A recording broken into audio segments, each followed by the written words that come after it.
Welcome. This is our 7th in our series of 8, the Net Inclusion webinar series. This is our replacement to our in-person conference. We should have been in Portland. I know Matt's going to start crying. I will try not to cry. I'm Angela Seifer. I'm the Executive Director of the National Digital Inclusion Alliance. The previous 6 webinars are all on the website, free and open for anyone to use. We welcome you to those. We're going to give folks just another minute to log in, and then we're going to get started.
Welcome everyone to the Net Inclusion 2020 webinar series. These are our sponsors. I realized I've done a very poor job of thanking them. They originally were sponsors for an in-person conference and generously allowed us to switch their sponsorship to an online event. So big thank you to all of these sponsors. And this is our 7th in the series of 8. Our last one is next Wednesday. Yes, I am relieved.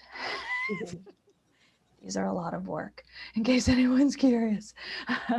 So big thank you to our guests that we have with us today. We're going to talk about coalitions. I'm a big fan of coalitions. I think their impact can be really huge, and we've seen the impact be really incredible. And these 5 fabulous people are going to tell us about the work that they've been doing in their coalitions. So just so everyone knows, the way this works is that we keep it rolling pretty quick with our conversation with our fabulous panelists. And the Q&A section of Zoom is where we encourage you to put your questions. And then of course, engage in the chat. We do of course want folks to talk to each other, not just to us.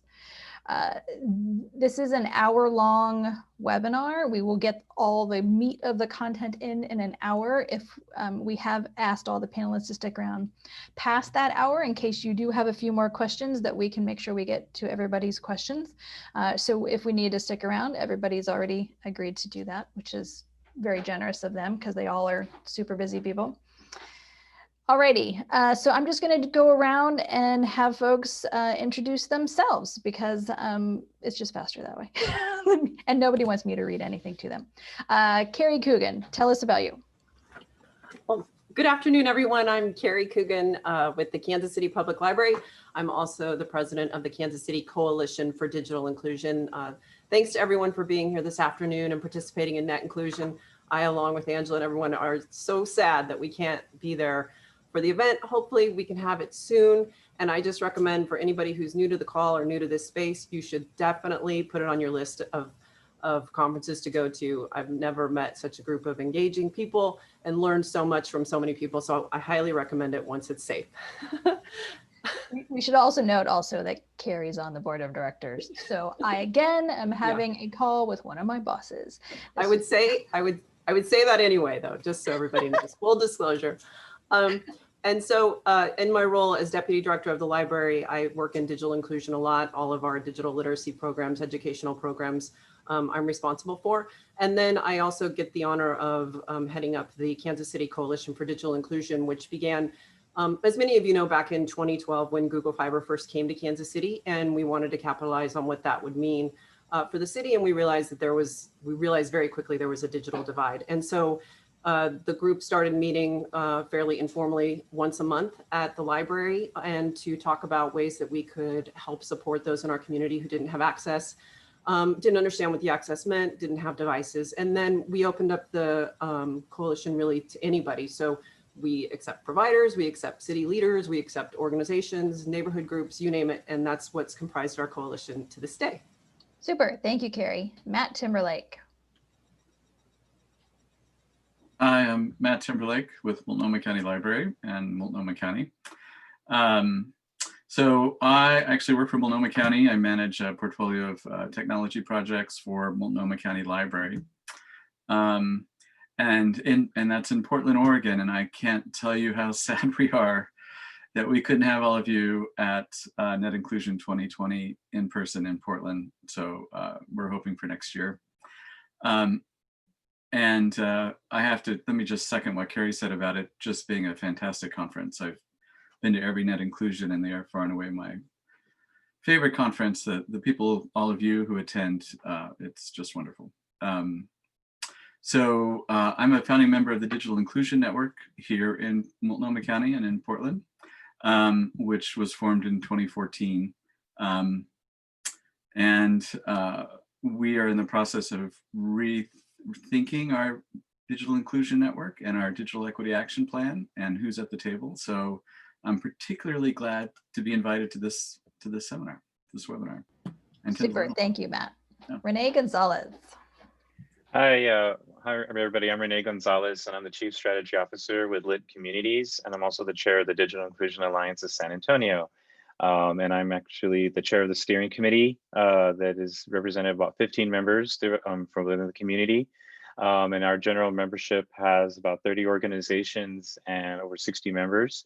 And we have been in existence since 2017 and are actively seeking transition into a formal nonprofit here as we get towards the tail end of the year. And I share the same sentiments as my colleagues on this panel here. I was invited to join Net Inclusion 2019 up in Charlotte, and I met my tribe. And I felt so at home. I never felt so connected with a greater group of leaders and advocates and just true innovators and thinkers and doers. So I'm very thankful for you all joining us today. And I hope that our conversation regarding how these coalitions are built and these kind of deep dives that we have to get into the trenches to kind of get some of these solutions out the door. So I hope it's very impactful for all of you all. Very nice to meet you all. Thank you, Renee. Mia Gregerson. Hi, well, thanks. First of all, thank you so much for including me in this panel. I'm surrounded by such an amazing group of people. But I represent a state representative for the 33rd Legislative District in Washington State, so just north of where Matt is. And I got introduced to this work when Sabrina Roach, who I'm sure many of you know, she lives just in a city across the way here, and we were putting our heads together around what a Digital Equity Act could look like for Washington State. And that was last year. And so naturally, you can imagine when COVID hit, we got back together, and I'm excited to talk a little bit more about the coalition building that we've been doing. It's a little bit more informal probably than some of you here, but it's an exciting space to be in, and looking forward to telling some of those stories. Perfect. Thank you, Mia. Chrissy Powell.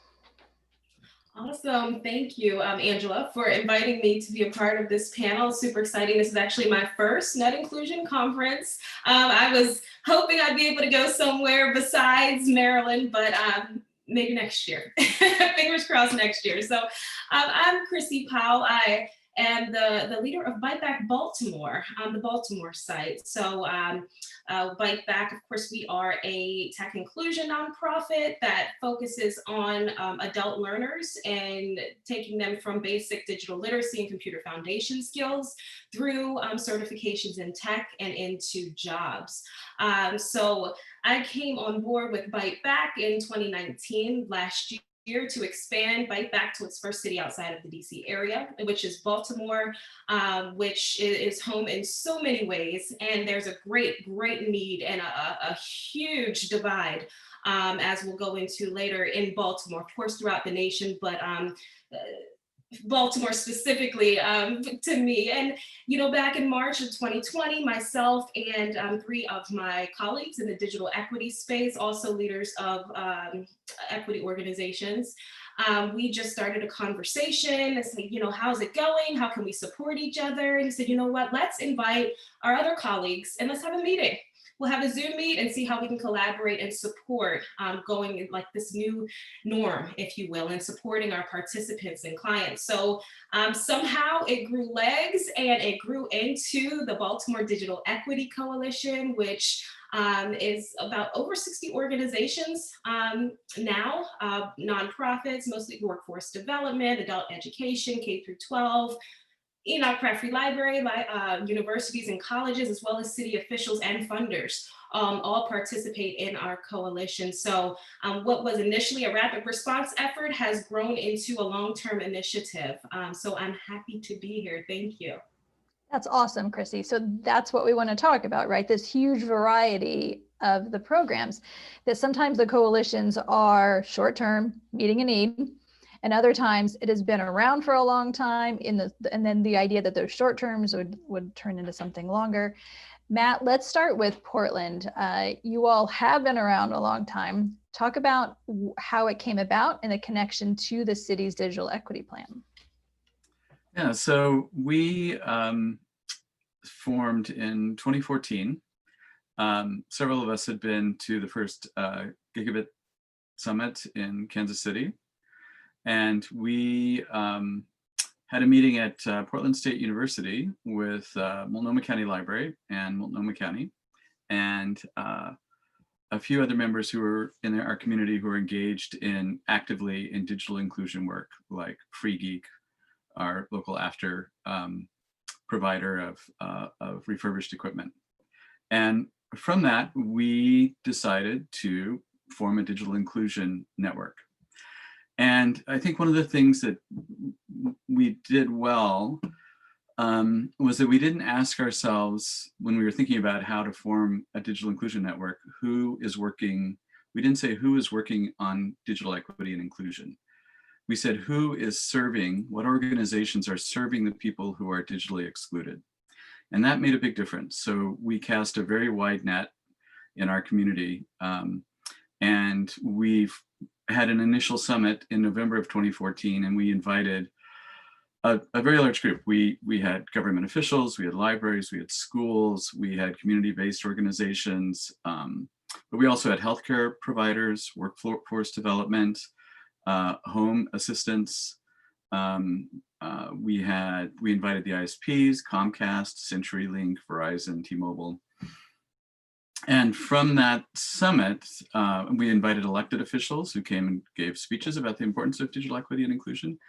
And from that, we agreed as a outcome of that we would create a digital equity action plan. Our goal was to create a very actionable strategic plan that had milestones that required us to report out. We didn't want a strategic plan that sort of sat on the shelf. Of course, in 2014, lots of organizations didn't know what digital inclusion was, even if they were helping solve it. And so we started out by hiring some consultants, local consultants who did focus groups with locally digitally excluded populations, some of them very focused, Black community, Latinx, Vietnamese, Mandarin, those last 3 in their own languages. We invited people in who we knew were digitally excluded. We used our CBOs to help identify participants. And we took that information, and that informed 3 workshops, half-day workshops, in which we brought all these organizations together to create an action plan.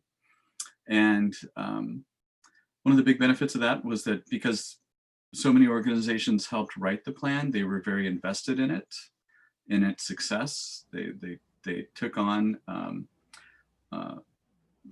jobs in the plan. They accepted milestones that they had to work on.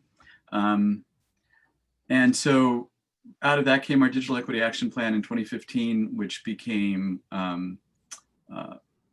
kind of a model. We presented it at Net Inclusion. We won the 2016 NATOA Broadband Strategic Plan of the Year Award. We were all very excited. Mary Beth Henry championed it very effectively.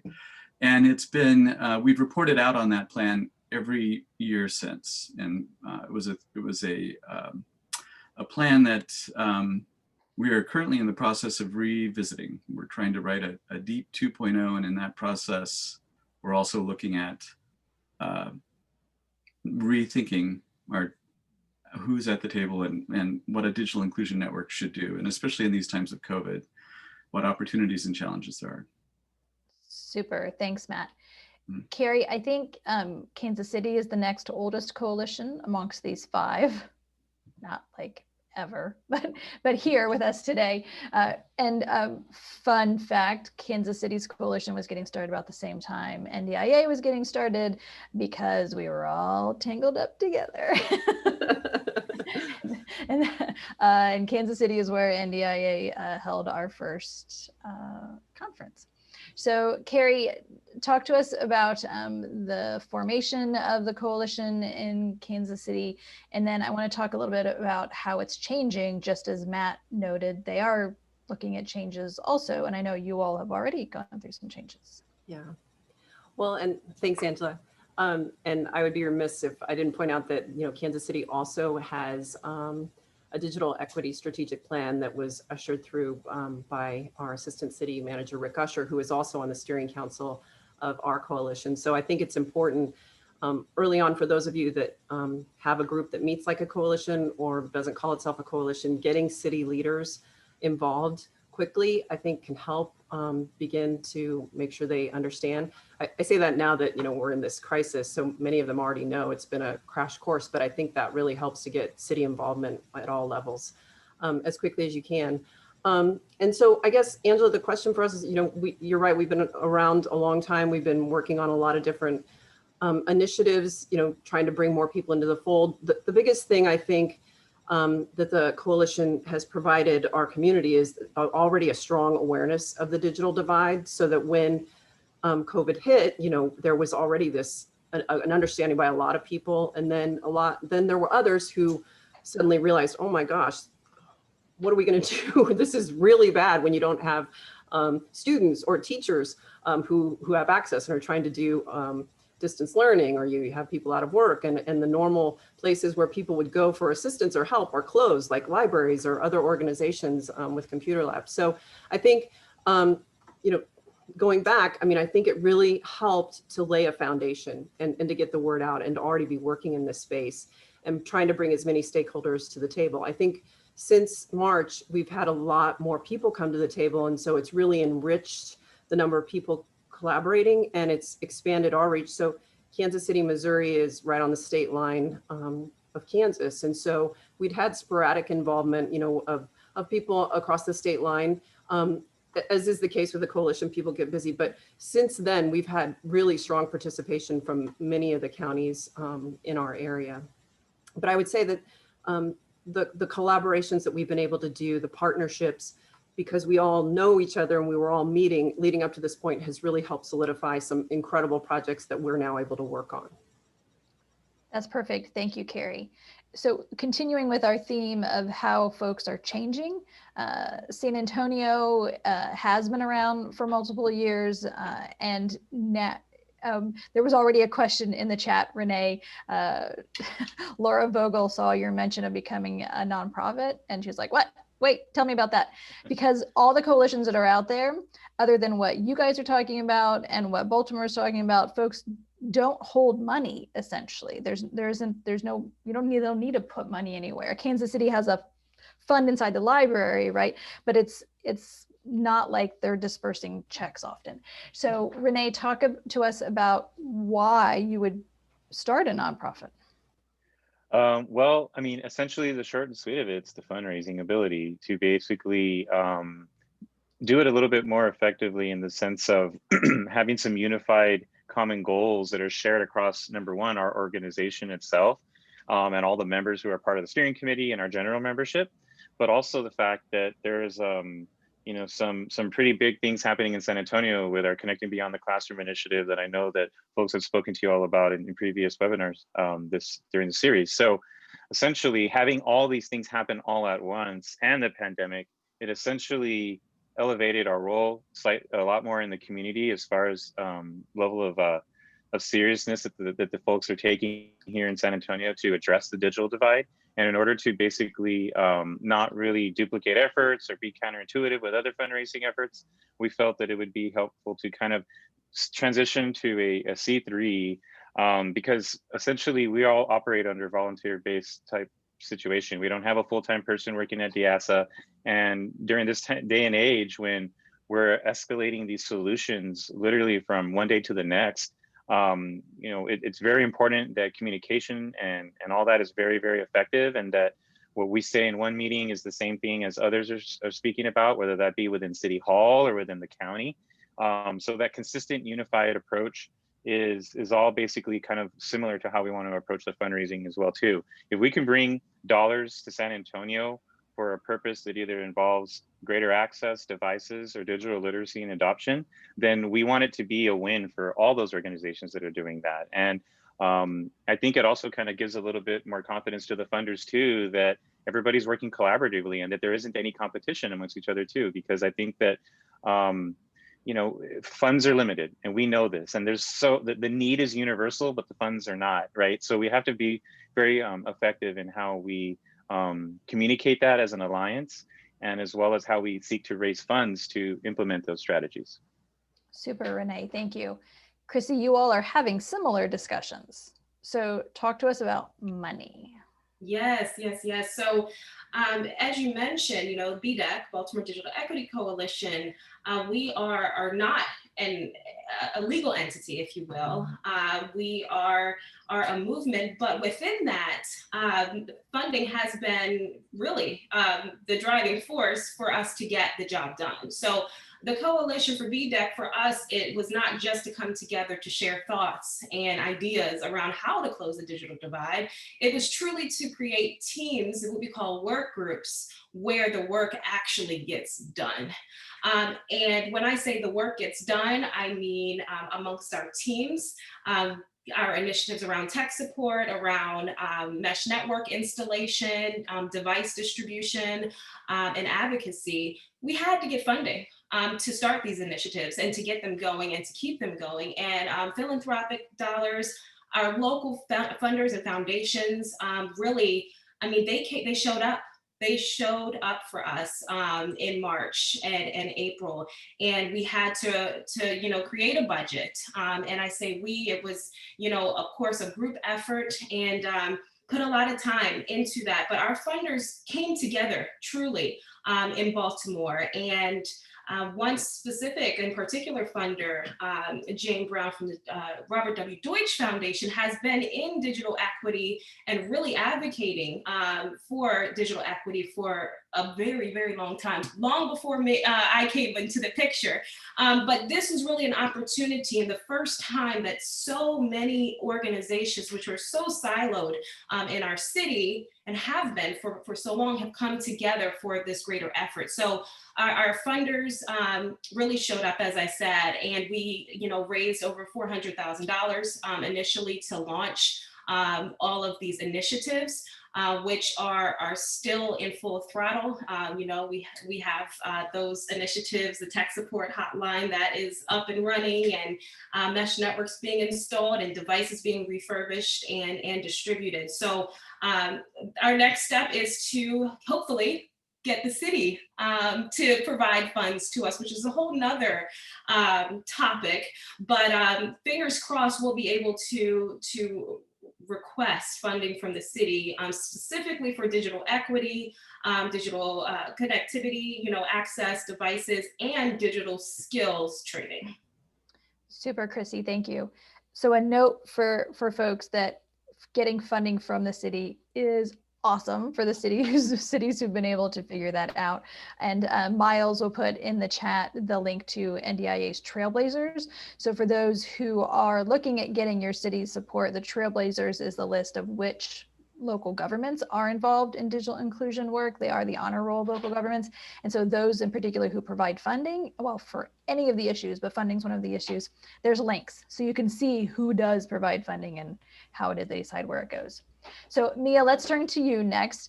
It was mentioned earlier by Matt that they were in Portland, they were recruiting folks to participate who were serving the population that they had identified as being unconnected. Tell us about who you were recruiting to your group and how you did it. Yeah, so I come from a little different space. I'm an elected official, and I have different restrictions actually this year because I'm on the ballot. And so the way that this coalition really came together was organically from a carryover of legislation we worked on last year. And it's not really right. It's not it's not what you know, it's who you know. And there was probably a core of 14 of us that were really coming together. And through that, we developed a shared drive, a good old G drive. And from that, we had repetitive meetings, and others would go out and ask to invite others to come in. And with that, you'll see we have over, I think, 120 different participants who come and go. But because of the shared drive, we record and we take notes, and we really do a lot to try to break down those barriers so that folks are meeting one another that maybe would never have been in that shared space before this. And it is actually very fulfilling. And to keep that energy up, I think we're in our 30th week. So it's great to see so many things, so many problems being solved by just folks meeting one another. Awesome, thank you. Renee, can you tell us about the kinds of organizations that are a member of DIASA, which we should note, because Renee mentioned it earlier, DIASA is the name of their coalition, Digital Inclusion Alliance of San Antonio. I'm sorry, everybody else, they have the best name. So, tell us, Renee, about the kinds of organizations that are in your coalition. Yeah, definitely. So we're very fortunate. I was not part of the founders who, when we originally were created, who had a very strong representation from members of the city staff, and who ultimately, became members of the Office of Innovation to really carry the torch at the city side. So that was very critical. But beyond that, we have folks that are part of Bexar County. We have folks that are part of Goodwill, the TAP program, Bibliotech, which I'm sure you guys have heard about. We have folks that are within Intercultural Development Research Association, the Martinez Street Women's Center. So pretty diverse group of folks. Initially, we had selfishly had Mooney Ray she was with housing, and now she's actually with the city doing a much bigger role there too. So I feel like we've been pretty diverse in the folks that have been part of the organization and the alliance so far, and really have expanded that with our general membership organization as well too. City Education Partners is part of our general membership and things like that. So essentially, we welcome all the area nonprofits, and then actually even internet providers. We have folks that are part of T-Mobile, Google Fiber that are involved in our coalition as well too. So I actually, the more the merrier. If you're involved and you have an interest in digital inclusion here in San Antonio, we want you at the table. If you Youth Code Jam is another one. They're all coming to my mind kind of organically here, but just a very lively bunch of folks that are very strategically placed in very good places. And I think about how our organization has changed over the years, and I think that in some ways being able to get some of these folks or organizations who are part of our group to really run with a lot of these initiatives is actually the key thing here. It's the fertile ground for those partnerships amongst those organizations that we want to focus on. Super, thank you, Renee. You all have very different structures to your coalitions. Miles, if you would grab the link to the Building Digital Inclusion Coalition's guidebook. We wrote this a few years back. And when we wrote it, all of the coalitions that we talked to were coalitions that were big tent coalitions. Just like Renee was saying, everybody come in. So Carrie, talk to us about this, the clear decision that be the structure and not be the kind of structure where you're doing the work, that the work stays within the organizations and it's not the coalition doing the digital inclusion work. Right. Thanks. Well, I think that it largely stems from the fact that anybody who's working in a coalition or smaller group task force, you realize you all have real other full-time jobs that you're responsible for doing that touches on digital inclusion in some way, or you're serving an organization or clients in some capacity that is. So you don't really have time to take on big, huge projects. And many times someone in the coalition already can or will, but it's bringing the group together to brainstorm the best way to do it, to get the word out about what's being done, and then how to tackle that job together, maybe supporting one organization or one institution. So, you know, here, if there's something going on at the library, then we make sure the coalition knows, but that could be any single coalition, you know, member who participates. It could be, you know, Connecting for Good. If they have a refurbishing event, then that is announced throughout the coalition. But maybe many of the clients who are at the coalition need to know where, you know, Connecting for Good, who's now PCs for People, where they need to go, what they need to do. So I think that you realize, you know, it's been an age-old issue. Who's going to run the coalition? Who's going to be responsible? You know, we need a full-time person, but I just feel like that's, you know, a never-ending question. And so I think the sooner that you can realize we're going to meet, we're going to share ideas, we're going to do the projects that we can, we're going to hold summits, we're going to hold community events, we're going to share as much information as we can. I feel like that's the best way to try to tackle things right now. And because there's just not funding for a full-time person. For the first time this year, we did get a Vista who is dedicated from the library specifically to the coalition, which is wonderful, but we all know that that's not sustainable long-term. So I think just understanding that and not trying to beat your head over, well, who's doing this? Who's doing that? We're going to just do what we can do and go from there. Thank you, Carrie. Chrissy, in Baltimore, you all have made a very different decision, right? So describe to us the process to making the decision that you all came up with. Yeah, so, you know, all of similar to others, everything within the BDAC and everyone is doing this work on a volunteer basis. So, you know, we have, of course, our full-time jobs within our organizations, and then we have our second full-time job, which we happen not to get paid for, but we get paid in different ways, you know, so it's rewarding. And the four of us that founded the BDAC, so, you know, myself, which represents Bite Back, so the digital, me naturally would lead the digital skills team. Adam Eckelman, who is the ED of Libraries Without Borders, leads the advocacy team. Kelly Hodge-Williams of PCs for People leads the device access team naturally, and Andrew Coy from Digital Harbor Foundation leads the connectivity team. So all of us, although they're separate, but our regular everyday jobs are very, very, very similar to what we're supporting in BDAC and the teams and the work groups that we support. It's, like I said, a full-time job. The four of us have been really making all of the core, I guess, development processes of everything, and everything that we do, we ensure that we share with the entire coalition, so all members that participate, to ensure transparency. We knew from the beginning that building trust through transparency is top priority for us. And you know, what we didn't want to happen is for anybody to think that we were doing this for our own purposes or to serve our own organizations and no one else. So with that, you know, for me personally, it was very big for me that was clear.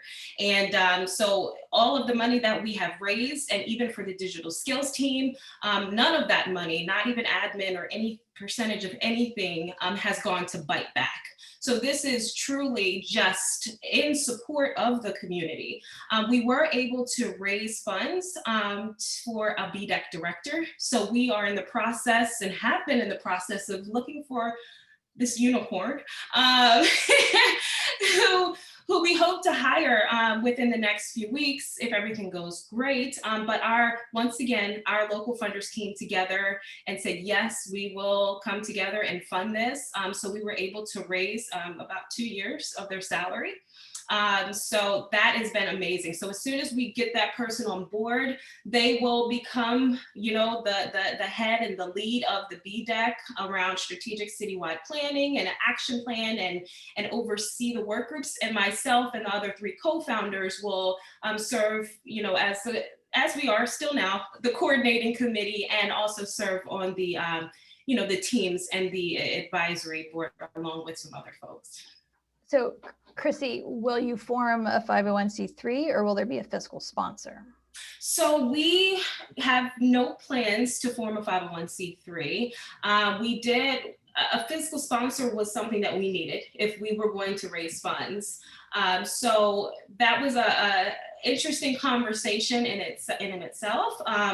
Andrew Coy from Digital Harbor Foundation offered to be BDEC's interim fiscal sponsor at 0%. So he collected no fees and has served as BDEC's fiscal sponsor since inception back in March, and had been the one to disperse, funds to the organizations who were leading the initiatives. We did our due diligence and we got our funders involved around choosing the best fiscal sponsor to house BDEC permanently. We wanted to make sure that it was a decision within the coalition and that everybody had a say, and just what made the most sense. So we recently signed the dotted line and have a permanent fiscal sponsor, which is Maryland Philanthropy Network. And so we are moving forward as a fiscally sponsored project of NPN. And who knows, down the line, it may make sense to form a 501c3, but that's definitely not in the plans right now. Super, thank you. So there's a question from Stephanie in the chat, which if everyone would please put their questions in the Q&A, I'm less likely to lose track of them. But she asks if the coalitions carry insurance. And I think this comes back to that question, that issue of us needing to clarify that these are loose coalitions. You're not legal entities. There's nobody to sue, right? Matt, do you want to speak to that issue? Yeah, very much. We are an organization of organizations. And so there is no DEN legal entity. It's an organization that is supported from a funding and meeting standpoint by the City of Portland, Multnomah County, and Multnomah County Library. But most of that support comes in terms of in-kind. We are actually paid as part of our jobs to be members of the DEN. It's a slice of what I do. And that's true for the others who work on it. The Office of Community Technology at the City of Portland, in that office, Rebecca Gibbons works full-time on issues around equity and digital equity. And so she puts a lot of effort into the DEN. But we don't have a separate legal entity. We did broach the idea of would we form a 501c3 a few years ago, but there wasn't funding, and we didn't know where that funding would come from. And we felt like we were effectively meeting what we wanted out of the DEN in terms of we were providing that caucus for organizations to come together and figure out what are we doing around advocacy, how are we meeting our digital equity action plan goals. And so, but that was very much because the local government, city, county library provided that in-kind funding. They provided meeting space, they provided incidental funding. And then when we had our own Digital Inclusion Summit in 2018, we found local sponsors to fund that. Again, a lot of that was in kind. And the people who worked on it were providing in-kind funding. And then we got some nice sponsors, like Mozilla was our primary sponsor, who bought everyone lunch and met some of the other incidental expenses. So on the issue of summits, Kansas City, Portland, San Antonio has all held summits. You did get sponsors for those summits to cover your costs. So if you're not a legal entity, how did you do that? So Carrie? I can answer that, Angela. To me, it's just another case for why you shouldn't, unless you have a full-time person. To me, if you become a 501c3, you really need somebody to manage all the details of that. And then if you're going to have, if you're going to have a fund, then who's going to be responsible for doing the fundraising for the fund? And then who is responsible for dispersing that money equitably amongst the members of the coalition? I mean, you're just talking about more work on top of more work for people that are already engaged in this space. So in Kansas City, when we started Google Fiber, they actually started a digital inclusion fund through our community foundation. And then what we had initially hoped was that we would get corporations and others to sponsor, and then we would find a way to, at the time, the coalition wasn't responsible for dispersing that money, others were. But that kind of dried up because there was no one to maintain the continued fundraising that you would need. So then that's when the library became a fiscally responsible agent so that we could then do summits and collect sponsorships in order to, so we do have, the library has a specially marked Kansas City Coalition fund inside the library that can only be used for coalition related things.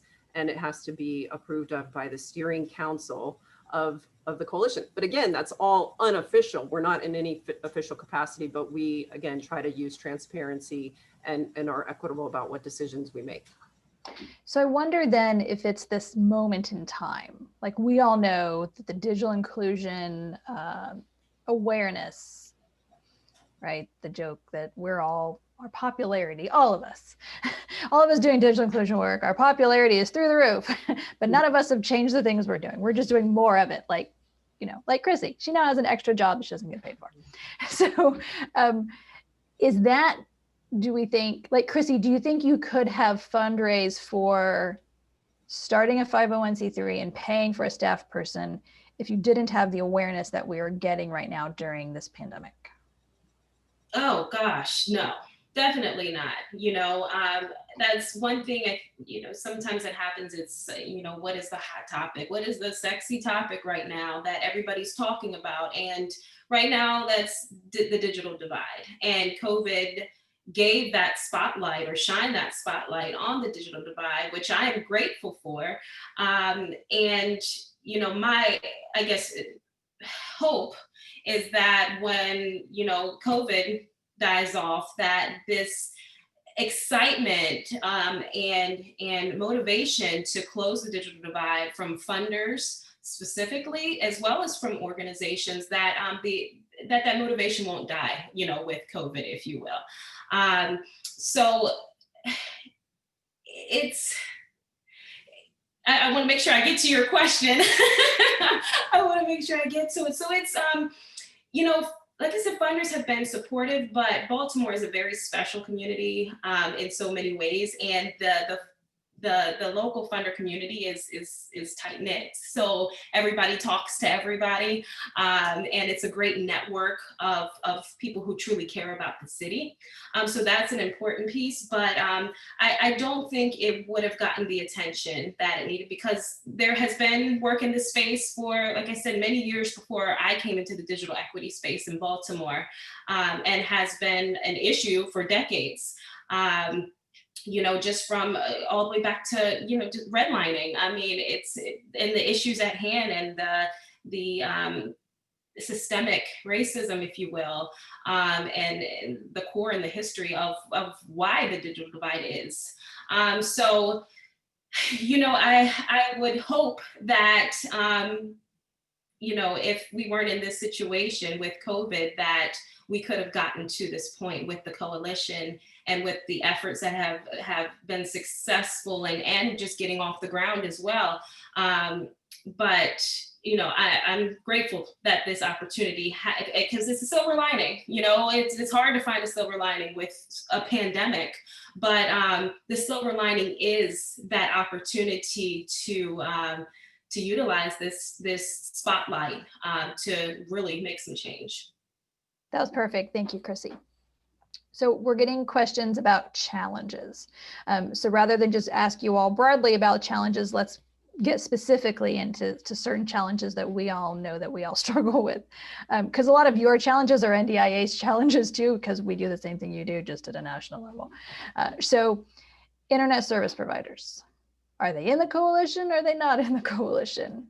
Right? Because, and NDIA struggles with this also, we need them, but do we always want to hear from them?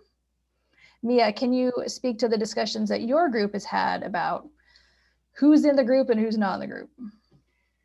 Yeah, that's a great question. And that's a difficult one, right? So our large providers are definitely monitoring and have asked to be part of the coalition.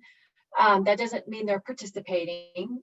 They're watching and waiting to see what, right? We're a very transactional society. So they're looking for some transactions, whether it's legislation being proposed, but they're not a monolith either, right? So there are smaller telecom companies, and there's an opportunity there in that space. And so I think much like in all of our spaces, people represent more than just one thing. So whether it's a lobbyist who has multiple clients or special interest groups who are trying to think about their own priorities, but recognizing that at some point in time, they can't succeed unless these large providers are part of the solution. So yeah, that is the very difficult part of this, is what type of legislation will provide sustainable approaches, not just charitable giving. Just short of being a utility, what do we do when there's a moratorium or not a moratorium for other things? So that's our moment in time right now. And I just can't help but think of the story around, you know, we're all pulling babies out of the river. At some point in time, we all have to go up the river and figure out who's throwing the babies in the river. And I think that that's where we're at right now, is we're at that spot of how many people can we bring with us to go up the river, understand what that means, and really put pressure on ourselves and others to do, to do the right thing. So I'm going to get at two issues here. We need to get at advocacy, which Mia just brought up, and we need to get into that more intensely. But I also want to stay on this thought of who's in the coalition. So Matt, your group has gone through some deep reflections about who's in your coalition, and this is a challenge you all are decided to tackle. Tell us about those discussions. Yeah. So we, as we were ending the time plan for our digital equity action plan, we were looking at taking a fresh look at the DIN. And one of the things we were asking ourselves is who's at the table? And we have, there's a lot of impetus in Portland, not just on the streets, which we take to frequently, but also in government, in entities to address systemic racism. And when we looked at our digital inclusion network, honestly, we looked and we saw a very white, a group that was people like myself who could attend meetings in downtown Portland once a month, who had the support of Multnomah County. And over time, although for things, including you might remember your visit when we were planning that inclusion, Angela, of course you were a big draw, and we would get more organizations would come and we would have a terrific turnout. But very often the voices at the table, as opposed to those looking at a recording or listening to a conference call, the voices at the table were a lot of the same organizations. And we were not hearing the voices from a lot of the community, particularly the BIPOC community that we most wanted to serve. And so we held a reflections event that was scheduled for March. It was just at the beginning of COVID. We all sort of tried to practice social distancing. But we had some roundtable workshops that were facilitated by a local consultancy, a Black-owned consultancy that's very much about helping organizations move forward in becoming anti-racist organizations. And not as an exercise, not as a box that's ticked. Okay, we did our equity training, we did our anti-racist workshops, but really, how do we remake our organization in a way that adds voices to the table who have not been there or have not been there since the beginning, or that we hear from very infrequently. So that's been a big, I don't have the answer. We've made a lot of progress. We have, out of that, we have worked with the consultancy to develop, procedures for training, for outreach, and we're in the middle of those. COVID did knock a lot of those back and changed our timeline. But those are the kind of questions we're asking ourselves. That's fabulous. We appreciate you sharing where you all are, and that it is a process and that it is a challenge, right? Going to the other issue Mia brought up of advocacy. When NDIA was writing that Building Digital Inclusion Coalition's guidebook, which Miles put in the chat, we asked NDIA does everything by learning from you all, right? Learning from the folks on the ground. That's how we learn things. And so we're asking lots of questions. And one of the questions we asked was, so who's doing advocacy work? Nothing, nobody. Like, really? Nobody's doing anything? And then we keep talking and keep talking. And somebody says, well, our executive director went and talked to city council. And then somebody else is like, oh, and we made sure that the story got into the newspaper. I was like, y'all are doing advocacy. But folks weren't calling it advocacy. We in the nonprofit world have this aversion to lobbying because we've been told you're going to lose your 501c3 status if you lobby, right? Turns out you can actually do a small amount of lobbying, but fear has been thrown into us so greatly that we don't do it. Well, I can tell you, NDIA does it. We know what our limit is and we stay way under it. But also just the idea of awareness building, that's advocacy. So let's talk a bit about that kind of advocacy. Renee, I think in San Antonio, it is my theory. I could be totally wrong, but I don't think I am. That because you all had the coalition around for years and you had such great participation in the coalition, when the pandemic hit, and there was discussion of the city building a network to address the lack of affordable access for students, that everybody was like, oh yeah, that's a good idea. Like, what? And I attribute that to the coalition because you've already done a lot of the awareness building. Thoughts? Yeah, no, definitely. I mean, number one, it's having the relationships, right? These are people that they're not just folks that we send an email to her once in a while. I mean, these are partners, right? We consider our folks that are within the Office of Innovation, right, who basically helped us get this project along with members in our organization and getting it to that level of seriousness, really, in such a short order of time. It involved some tough conversations. It involved some, you can't do this, yes we can, and kind of battling back and forth until we're whittling it down to something that can be done, and that's something that isn't going to get us in trouble and things like that, and something that is feasible, and simplify the solution, basically. And in order to really do that, you got to have those personal relationships, and you got to quit thinking of them as there's somebody inside City Hall and there's somebody inside the county commissioner's offices. They're advocates just like you.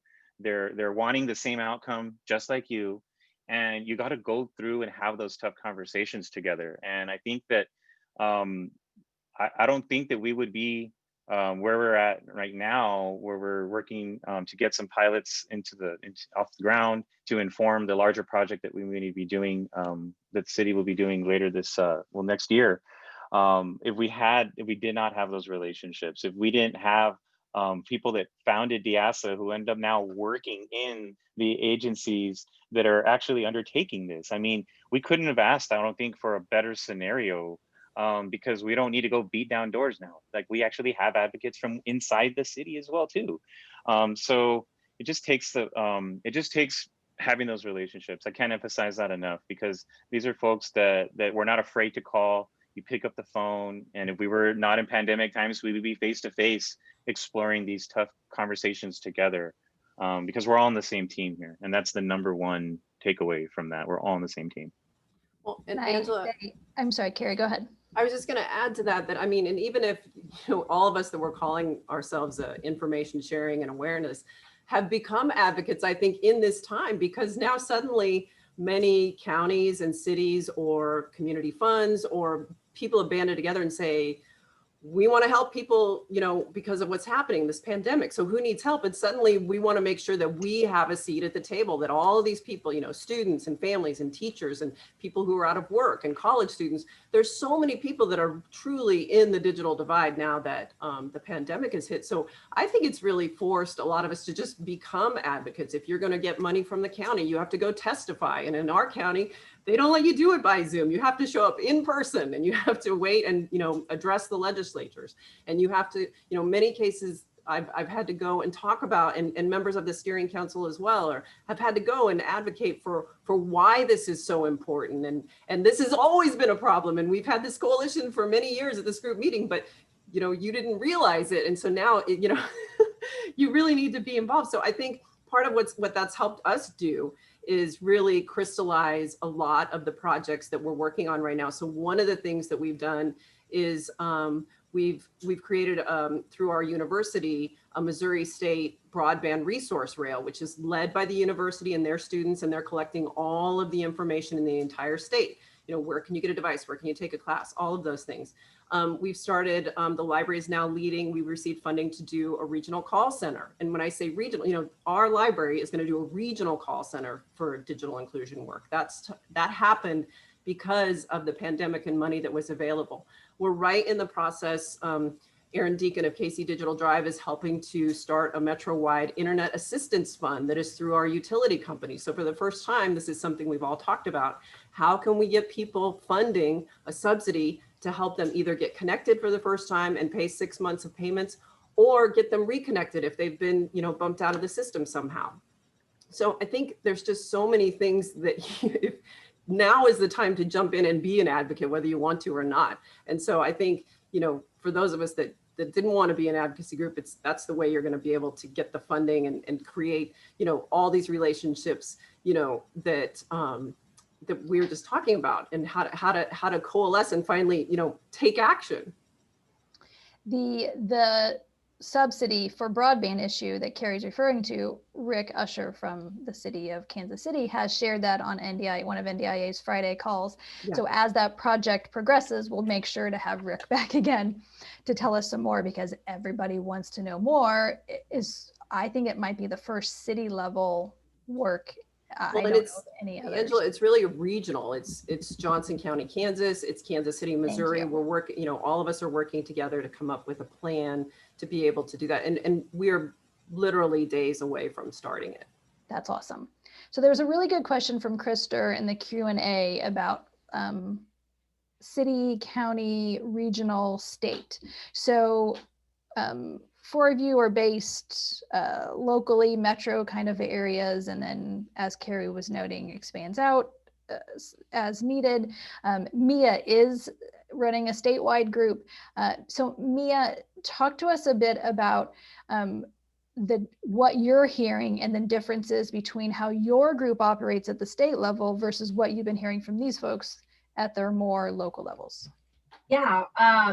Well, first of all, in the chat, you see the petition that was drafted, and it's under the headline of the Equity Education Coalition. And that's really a spin-off, right, of these partners that come together and really put forward a pilot project to help fund digital navigators. So again, when you have a coalition this large, you have those that want to solve problems right now on the ground today.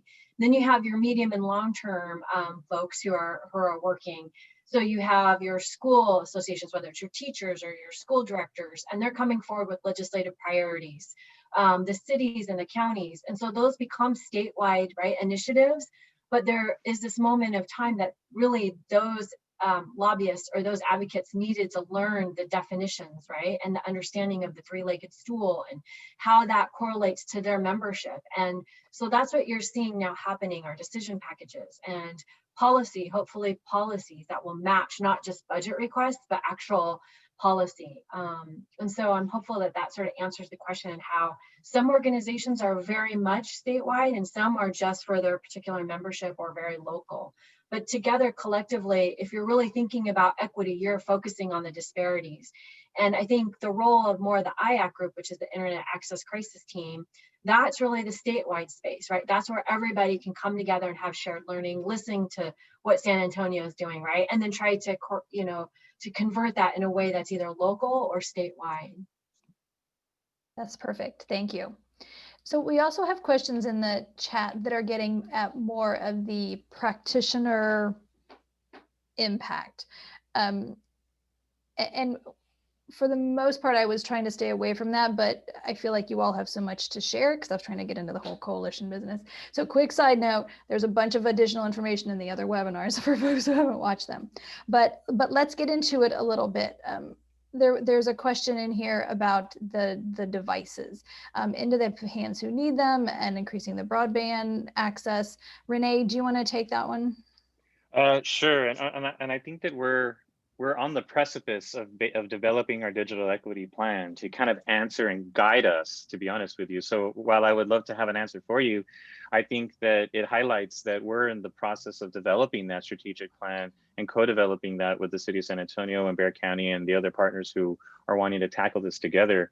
We want that common goal. We don't need to have 15 goals related to devices. We have one big one that all of us are leaning in on together.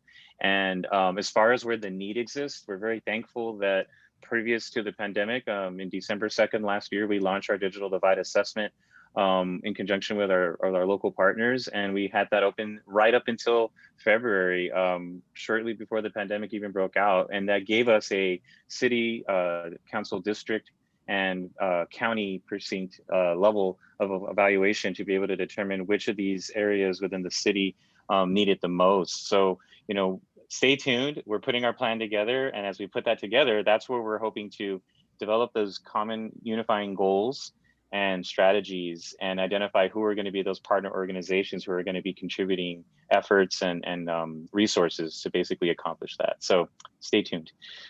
Great. Thank you, Renee. Chrissy, do you want to answer the same question? Sure. So, you know, we have a device access team. As I mentioned, you know, we break our coalition down into four teams. And one of those teams is the device access team. So that is truly focused on getting computers, mostly used computers, and refurbishing them and then dispersing them out to the community, in most cases through community organizations, whether it be you know, adults or K through 12, or youth, older youth. So we really, this whole effort really depends greatly on the local community. So the big businesses and corporations in Baltimore, to when they're recycling their devices, you know, to send them to the BDAC or through PCs for People, so that we can really, I mean, the supply, it's low. The demand is high, the supply is low. So, you know, we really depend on these local businesses and the big corporations specifically, but also individuals who just have computers laying around in their homes that they haven't been using to donate. So it's truly an effort to come together and to get these donated devices and refurbish them through our main refurbishers, PCs for People, but we do have smaller refurbishers, you know, and organizations like Code in the Schools, for instance, that Baltimore Robotics, that actually take their time to refurbish them themselves. So for us, getting the refurbished devices is the most economical way to do it as well. I mean, a refurbished device would cost anywhere between $75 to $150, which is, you know, a big difference when we're talking a purchase of a brand new computer. And even the supply of brand new computers was affected by COVID. So it was really hit in so many directions with, you know, the the issues around trade and import and export that came about during this time affected the supply and demand. So it's an ongoing effort, but we are leaning on the community for this. So it occurs to me that because we have new folks learning about digital inclusion, that it's probably important for us to explain that in Baltimore in particular, you all are so fortunate to have 4 organizations that were already addressing digital equity issues. Can we all just kind of like be astounded by that to begin with? So they were, so like Buyback, PCs, they were all doing the work already.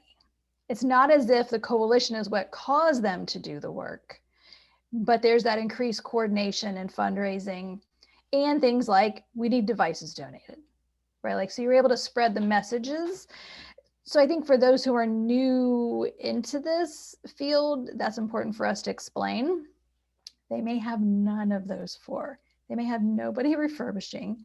They may have nobody other than the library that they know of that is focused entirely on teaching digital literacy, right? Most organizations wrap it into other services, so you may not know that it's happening. They may have nobody working on building networks, right? Like, anybody want to address this challenge of what if you're starting from scratch? I guess I can speak very quickly about all these small action teams or all these small coalitions of coming together. I think an example was just yesterday, we were trying to figure out call center build out. That call center build out, right, should be rooted in the community with community-based organizations, with trusted adults, with soft handoffs, right, on and on. And so 211 in itself is statewide and it's there, but it's just very much at the top and not necessarily understanding digital equity and inclusion and the needs, right, all the way from AARP, our senior adults, to our, you know, our communities of color. But then, like, Equity and Education Coalition is doing it in partnership with Facebook and UPRO and building a workforce development training module. And so there is this idea here in this space of trying to build a better version of ourselves. And that's just one example, I think, of how these small one-off action teams or these coalitions are being built in a very, you know, street ball way versus the NBA way, right? Like, just very grassroots. Yeah, that's awesome, in a very street ball kind of way. Angela, I think we need a national network where we can all connect all the resources that we all have, and then everybody can tap into them no matter where they are. Maybe somebody should create something like that. Okay. I would just say, point people as well to after. If yes. there's a lack of refurbishment, that you might be surprised what's happening in your community, and if not, they would certainly support the creation of a local refurbisher. So the Alliance for Technology Refurbish and Reuse, I believe it is. Yeah. Yes, and Miles will put that in our chat. And I'd also just say, go to your local library. They're almost certainly the largest provider of digital equity in your community already, and so they are a great place to start. Super, thank you, Matt. Okay, team, we're wrapping it up. Last piece of advice that you would give to those who are thinking about starting a coalition. Renee, you want to go first? Well, you know, I mentioned that when I was responding to one of the questions in the Q&A is, you know, I wasn't around when we got founded back in 2017 with the Digital Inclusion Alliance, but you mentioned it right off. You took the words from my mouth, Matt. I said, start with your library. You know, these are places where computers are at, internet connectivity is at, all the information is there. And if you can ask maybe a library director or somebody, you know, what are some of the programs that we're doing in the community already to help provide this access, provide some training on how to use this technology, I think is a great place to start. Also, maybe, you know, explore the bureaucracy within the county government and city government and just see, is there anybody that I can talk to who would be, you know, help me understand that I'm not duplicating something and that I'm working with the people that I need to be working with. So a lot of conversations, a lot of exploring, You might get some dead ends, but you might find some surprises, and you might find out that you've got, like in Baltimore, 4 rock star organizations in your backyard to then use that to stand on. Same thing in Kansas City and all over the country, where we have these, we're so blessed to have all these organizations that exist that can cater to all these different legs of the stool. And I'm actually selfishly mentioning, I'm going to plug Brownsville here, because the least connected city in America, Lit Communities is working with them to not be the least connected city anymore. And part of our effort there is to build this digital inclusion ecosystem. So we're working with the Federal Reserve Bank, and we'll be hitting you all up here very soon, because we want to bring national organizations to Brownsville to have them assist and cater to these needs in the community. 67% of people lacking this internet connectivity, perfect environment for these nonprofit organizations. So if we don't have them there, we want to get them there. So stay tuned for that as well. Awesome. Great work, Renee. Can I piggyback on Renee's response? Definitely. I mean, this is the time to reach out to the organizations. They don't have to be digital equity organizations. Your local workforce development organizations, adult basic education organizations are really, really, really key. And that makes up a lot of the BDEC and the members of the coalition. It is not just organizations in the digital equity space. So even if you don't have any specific digital equity organizations, gather your local organizations that support the residents in workforce development training, or in goodness gracious, it could be anything. It could be food deserts. It could be healthcare. Your local organizations, if you all come together, you will likely find that there is commonalities between the people that you serve in your community around digital access, digital skills. And once you get the conversations going, then you all will find, oh, we have these common problems, and then you can start working on the solutions to them. So that's what I would suggest. Great. Thank you, Chrissy. Matt, advice? Sure.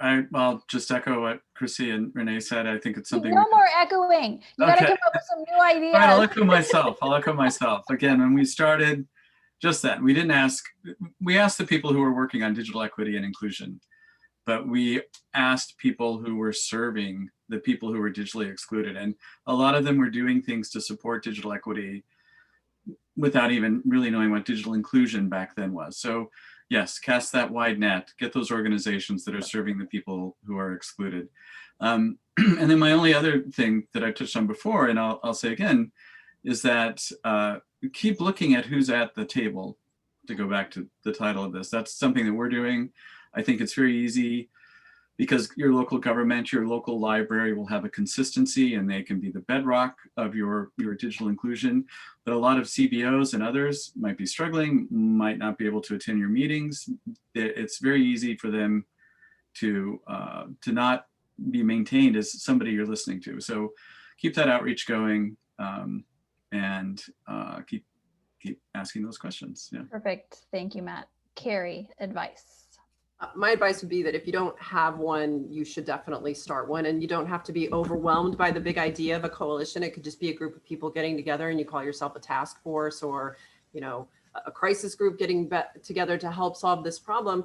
And I think it's really important that you do something in your community if you can, because as we said, many of us started out this work, and you talk to people and they didn't realize that there were people who were in the digital divide. And so while we have less of that now in the pandemic, it's such a complicated issue that I think there's people even in city and state government who still don't understand the complexities of what the problem is.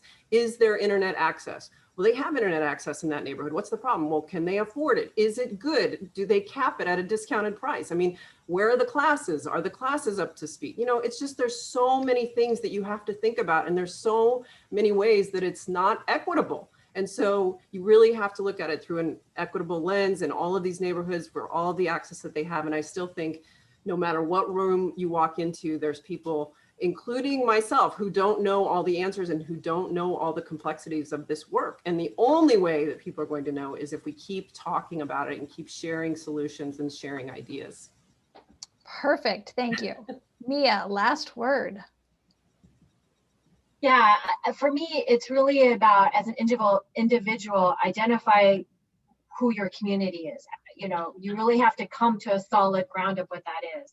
The other is be willing to have some uncomfortable silence. This is this is a real life-changing moment for many people. And the natural reaction will be towards incremental change, and defy that. Do everything you possibly can to defy incremental change. And the last to me is recognize that the data that you're looking at is racist, and just try to, you know, challenge every part of the way that you can on how the data is being collected, who's being talked about in what way, why are they talking about it that way, who's being hurt by you looking at the data and assuming that that's all there is. And I think we just really need to challenge ourselves on that. And to me, that will help drive then good policy, the way we talk about things, and the energy that it will bring people together for more collective impact. That is a perfect ending to the webinar. Big thank you to our rock star panelists. We so appreciate the valuable time you have shared with us today. Everybody have a great day. Thanks, Angela. Bye, everyone.